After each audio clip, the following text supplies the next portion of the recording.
Hey, what's going on? It's Shit Talk Reviews. I'm John. Derek's in the house. Again, David is shirking his Shit Talk duties somewhere on the European coast. You want to? So I know what he's doing. It's banana hammock. He doesn't realize that he's in his 50s and nobody wants to see that.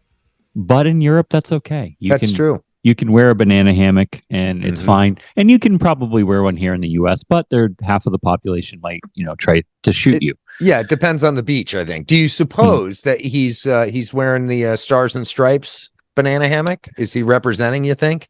No. Or would it be like a New York Rangers banana hammock? Worse. It'll be his face right on his pecker.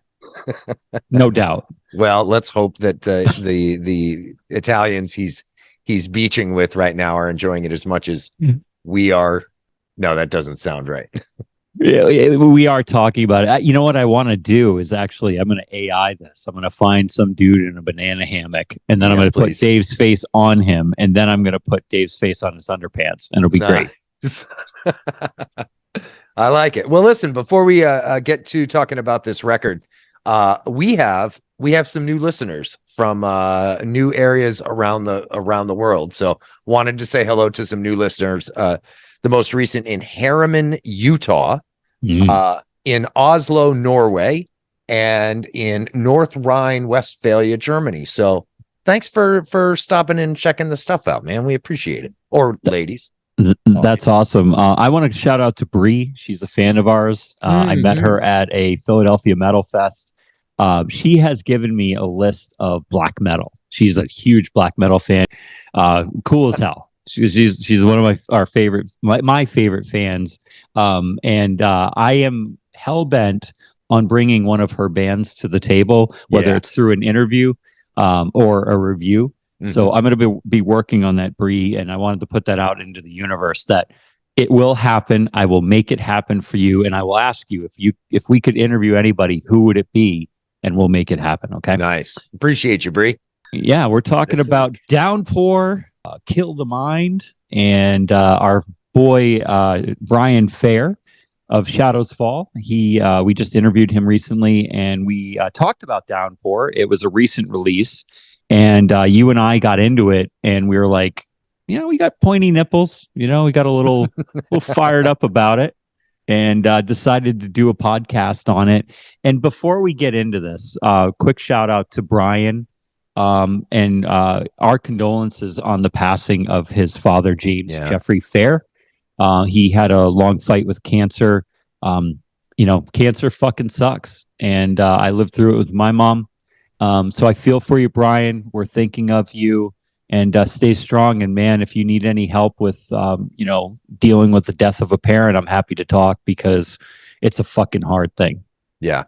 Right. Oh, you will also hear this music, at least in some of the clips, on Brian's metal hippie workout videos that he's got on YouTube, which are fantastic and definitely worth looking at. Derek and I are both, Derek just hit 50. I'm in my early 50s. And the fact is, you get a little lazy. The pounds don't fall off like they do in your 30s. And Brian's videos are really fun to watch. It is a regimen I'm starting, and I am very old and broken. I hope to change that with the help of his clips. But when I first found the metal hippie, I was like, "Oh, what is this fucking music?" And it's great. Turns out they were instrumental Downpour tracks, and that's how I first heard about him, and it just worked out great getting to talk to him, and now getting to go through the EP. It's great. So let's talk about it. Before we do that, I do believe that you had a trainer that told you that you are what? I had a shoulder problem. I guess it was a couple of years ago now, and I was prescribed physical therapy, and I was, you go in there, you lay on the table, they work you up, and I've got this like 25-year-old guy, looks like he stepped right off the pages of, GQ, a super handsome, real physically fit guy. And he's like, so what happened? And I said, I got to tell you, I really don't know. And it started bothering me. He's like, okay. So he's doing the stretches and all that. And he leans down. He goes, I know what happened to your shoulder. I said, great. What is it? Is it bursitis or whatever? And he goes, he leans in real close and he whispers, he goes, you're weak. I said, I'm sorry. And he goes, yeah, you're weak. So I learned too recently from some fucking great looking muscular 25-year-old physical therapist that I am weak. And that's what started this thought process about maybe, since I'm, north of 50 now, I need to start taking a little bit better care of myself. And I hope to accomplish that, at least get the wheels turning with the Metal Hippie workout. So a plug for that, because it's a great series of videos. And as I said when we talked to Brian, if you got to work out, who the hell doesn't want to work out with Brian Fair? Yeah. Yeah. It's and rad. Also, who doesn't want a sticker, a Shit Talk Reviews sticker that has a picture of John's face that says, "You're weak" on it? And it's coming. All right, let's get it. It Is Downpour. now, yeah. So yeah, this is an EP released this year by Downpour. If I'm not mistaken, correct me if I'm wrong, Brian told us that some of this material, at least, has been around for a long time. They wanted to release this a long while ago, years ago, and circumstances conspired against them, and they were finally able to get it out. So it's great to hear it. The band members, of course, Brian Fair on vocals, Matt Lebreton on guitar. I hope I'm pronouncing that right. Pete Gellis on bass, and Derek Kerswill on drums. All of these guys, again, great pedigree. Derek is former drummer for Unearth and Seemless. Matt on guitar was with Frozen and Cannae. Pete, hold on. Birch Hill Dam. He's also in Living Wreckage, which which is a band that's making waves. Go ahead. Oh, nice. So Pete on bass from Birch Hill Dam and Sorrowseed. Of course, Brian with Shadows Fall and Overcast. So a great lineup of really, really strong players. And my biggest beef right off the rip is that the EP is only 4 songs. Yeah, me too. It's like foreplay. There's a lot of foreplay, but before, when you're about to get into the good stuff, it's over. What happened here? My impression on it is there's some classic metalcore elements in there, but I could also see Frederick from Meshuggah 100% feeling like I feel pretty good about this. And a comparison to Meshuggah shouldn't be taken lightly, but I thought it fit. Mm-hmm. Yeah, the first song right off the bat, I thought the same thing. I didn't immediately go to Frederick and Meshuggah, but I thought, ooh, some, dare I say, almost genty prog metal, real rhythmic, percussive riffs. And I was pleased, very pleased to hear that. Well, and then on Kill the Mind, there's the squeaky guitars, bends in there. Pinch squeals. The pinch, the pinch. It's classic Killswitch Engage, like. Adam D from Killswitch made that very popular. So they kept it metalcore, but there's some prog. And I really think that these 4 songs are just so good and some of the best material I've heard of the year. And I really am happy that we're talking about it, because it definitely needs to get a spotlight on it. Mm-hmm. Yeah, Kill the Mind, the opener, nice chuggy intro to it. Again, that kind of that Meshuggah vibe. Yep, it's got some great, like I said, great genty. And I hope no one takes offense to that, because apparently calling a style of music gent is already out of fashion or something. But great, some chuggy, proggy style riffs up against straight metal riffs. Brian's vocals are killer on that, sticking with the prog metal kind of flavor. I think it was Nothing But Memories has some odd, not crazy odd time signatures, but they do some cool rhythmic patterns that imply, a non-standard time, which I think is great. I love that sort of stuff. Great drum and bass intro on that too. Great bass tone. Oh, the bass on Nothing But Memories is just it did whenever I hear bass in a song and it's allowed to breathe.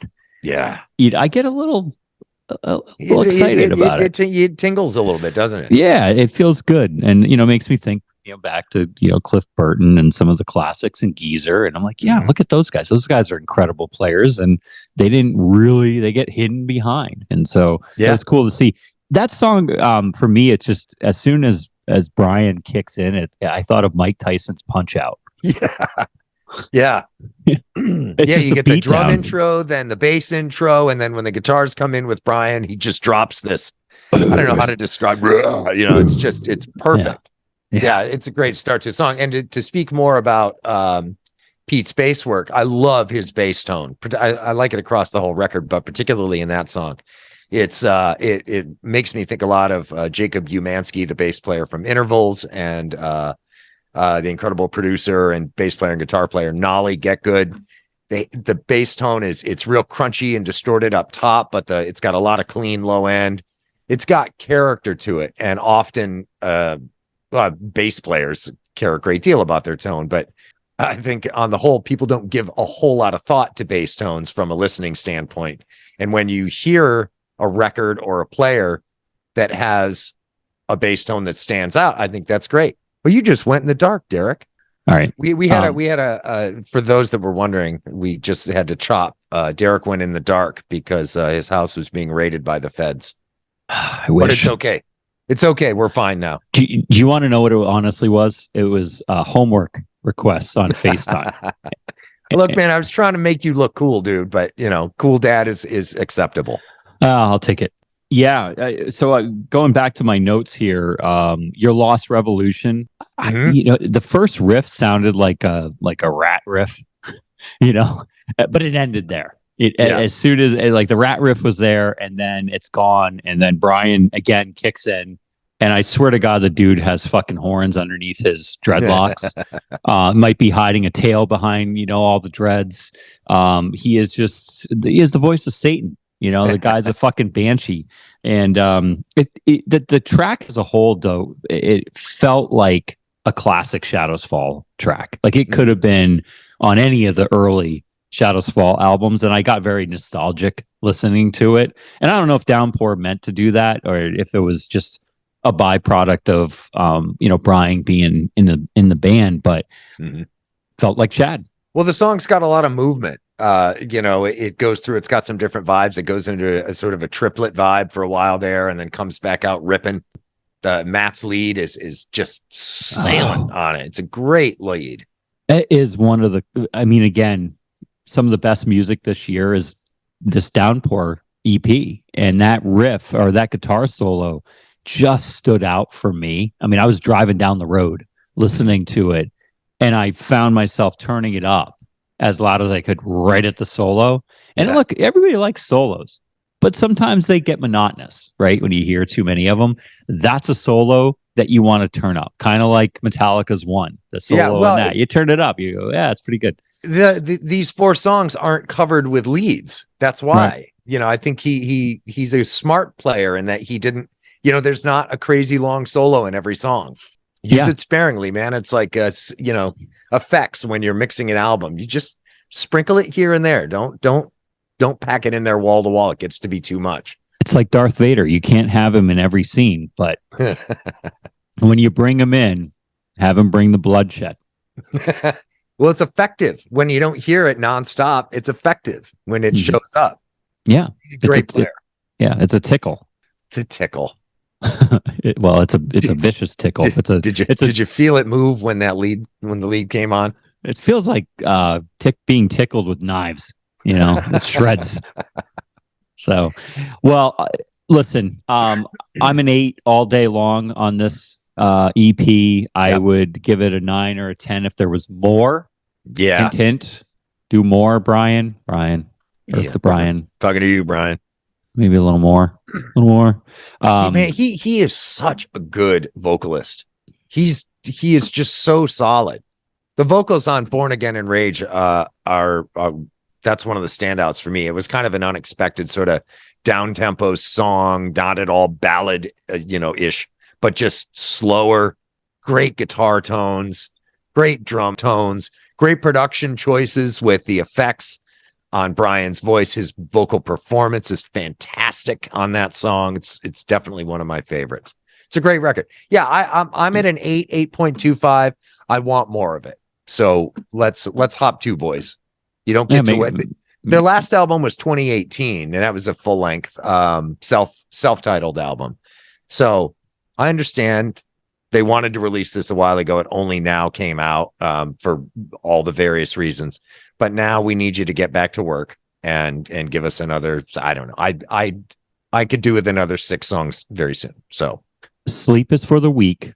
And what I learned on this podcast is that you and I are just as selfish as Dave. We wouldn't put our faces on our banana hammocks because we're not Dave, but we are being selfish. We're asking for more music out of established musicians. We're being very selfish. You know what? I'm sorry. I'm sorry that we're selfish and we're demanding this, but it is what it is. I'm still putting it out there. The world needs it. There's, sleep is for the weak. Forget sleep. Make more Downpour music. Just do it. Yeah. It's okay. Just do it. Just fuck. All right.